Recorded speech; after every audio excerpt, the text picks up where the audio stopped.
وأشهد أن لا إله إلا الله وحده لا شريك له وأشهد أن محمدا عبده وحبيبه ورسوله أما بعد فإن أصدق الحديث كتاب الله وخير الهدي هدي محمد صلى الله عليه وسلم وشر الأمور محدثاتها وكل محدثة بدعة وكل بدعة ضلالة وكل ضلالة في النار وبعد.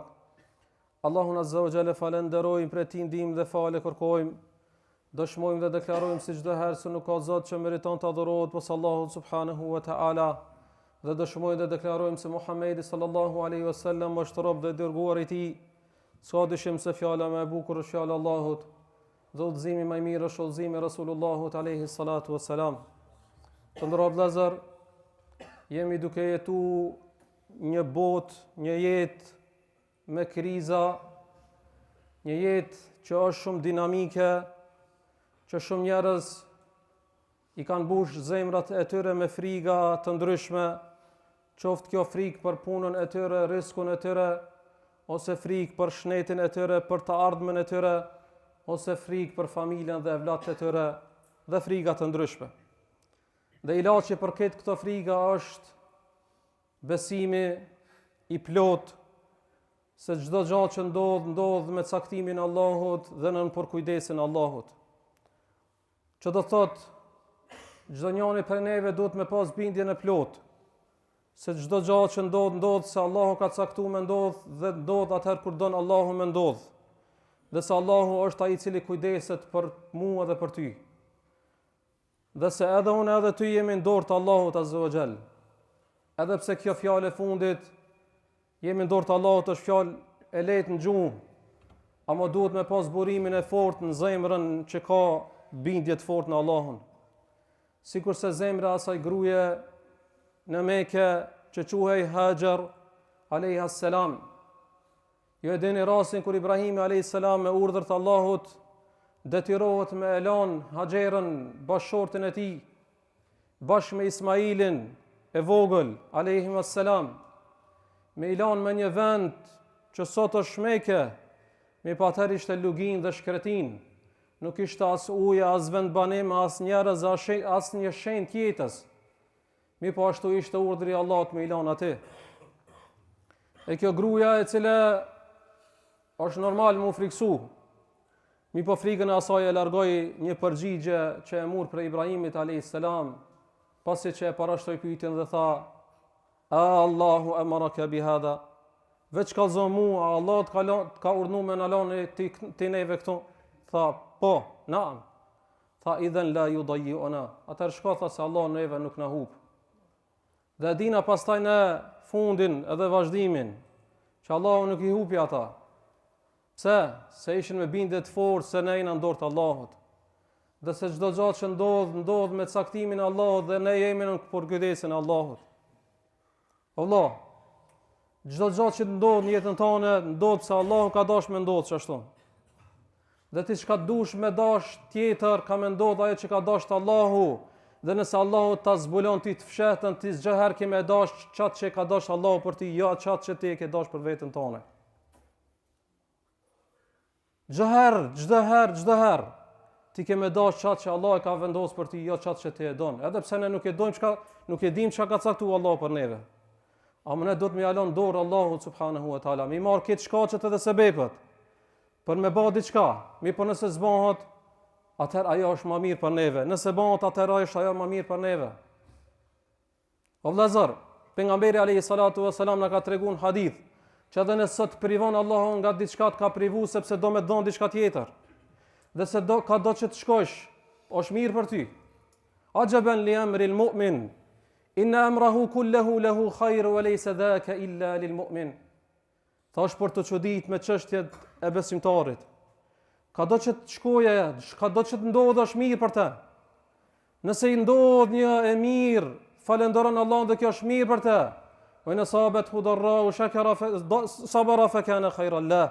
Nëse ndodh një e keqe, bën durim, bën sabër dhe kjo është mirë për të. Pra ti si besimtari je mes falenderimit edhe durimit që çdo njëna prej tyre është e mirë për ti. Kur ndodh jetën tonë diçka që është ndukje, është sprov, ndukje është fatkeqësi, apo në brendësi është një dhuratë hyjnore, në brendësi është një mirësi që është e fshet, a mu t'i pranoje. Ju e dini rastin e Jusufit alayhi salam.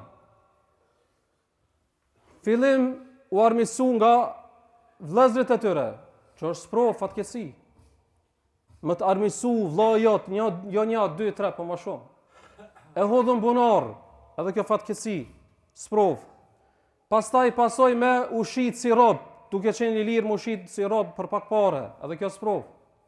Pastaj u burgos, edhe kjo sprovë, domethënë sprovë pas sprove, fatkeqësi pas fatkeqësie. Amo është një rrugë që e çoi drejt ngritjes edhe fuqizimit Jusufin alayhi salam. Edhe u bon ai i cili ishte përgjegjës i depove në Egjipt. Lanet i atë që e ka caktuar Allahu për ty, se kjo është më mirë për ty, se ka mundësi me të mshel një derë që ti ke dash më qel, ama Allah ta ka mshel çat derë me t'i hap një 10 dyrë tjera. Për arsye se edhe unë edhe ti e shohim çastin, momentin, ama Allah e din fundin.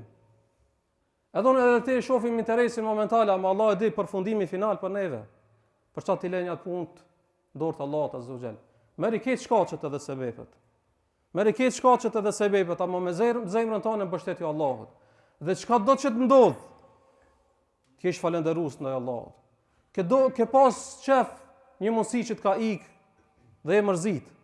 Një rrezik të ka ik, je mërzit. Një punë ke dash me ndodh dyqysh, je mërzit pse s'ka ndodh. Ama dorëzoj Allahun subhanahu wa taala. Ibn Qayyim rahimahullahu taala thotë dhe me fjalën e tij po përfundoj. Thotë nëse ish zbulu perdeja e fshehësisë gajbet.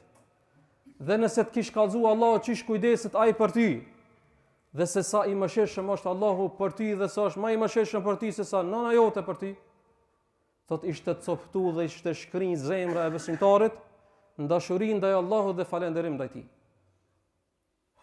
Ishte shkrinj zemra jote nga dashuria ndaj Allahut, çish po kujdes ka Allah për mua, unë nuk e disha. Çish pas ka dashur Allah për mua, unë nuk e disha.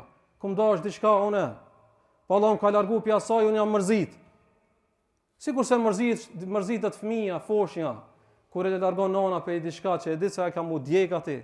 Ka mu vrati, ai ka më nis me kajt, ama është më mirë për të. Allahu azza wa jall walillahi al-mathalu al-a'la, kujdeset edhe më shumë për mua dhe për ty. Vese ti lënia çështjet dorë të Allahut subhanahu wa taala. Lutim Allahun azza wa jall që Allah të na furnizon zemrën tonë me bindje në Allah. Me bindje se caktimi është i Allahut dhe Allah ka caktuar çdo gjë që ka më ndodh. Dhe se Allahu çat që e cakton për neve çdo herë është më e mirë për neve se sa atë që ne e dojmë për vetveten tonë.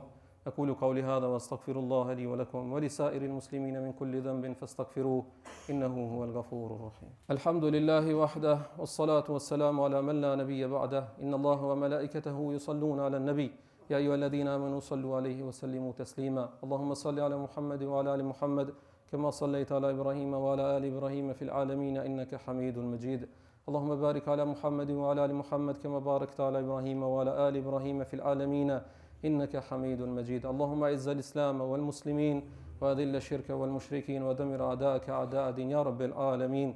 اللهم آت أنفسنا تقواها وزكها أنت خير من زكاها أنت وليها ومولاها. إن الله يأمر بالعدل والإحسان وإيتاء ذي القربى وينهى عن الفحشاء والمنكر والبغي يعظكم لعلكم تذكرون. أقم الصلاة.